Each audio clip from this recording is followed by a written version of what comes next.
দেখো আজকের আপডেট হচ্ছে এটা। এখানে দেখেছিলে আগেই কাজগুলো হয়েছিল, আর ঠাকুরের একটা যে বেদিটা ছিল বেদিটা একটু চেঞ্জ করেছি, অন্য একটা বেদি লাগিয়েছি।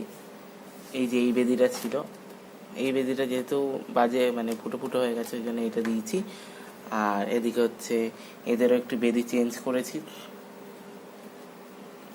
এই যে এই মোটা জিনিসটা ছিল না, এই যে এই জিনিসগুলো ছিল, কিন্তু আমি এটা দিয়েছি, দুটোতেই দিয়েছি, ওদিকেও দিয়েছি। কারণ না হলে ঠাকুর মানে দুর্গা ঠাকুরটা একটু বেশি উঁচু হয়ে যাচ্ছিলো, এর একটু নিচু হয়ে যাচ্ছিলো।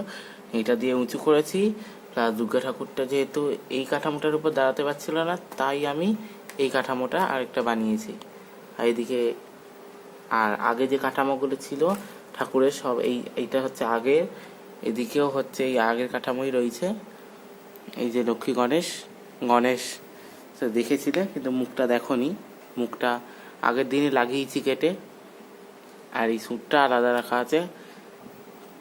এই যে পিছনে ব্যাকগ্রাউন্ড, এটা অর্থাৎ চালচিত্র, এটা এক্ষুনি করলাম। এই পিলারটা এদিকেও রয়েছে একই জিনিস। কার্তিকটা দেখোনি, কার্তিকটা লাগিয়েছি এই দুদিন আগে, কার্তিকটা লাগিয়েছি এবং মুখটা লাগিয়েছি। কেমন লাগছে অবশ্যই জানিও। এটা হচ্ছে ফুল পিকচার। রঙের আপডেট নিয়ে তাড়াতাড়ি আসছি।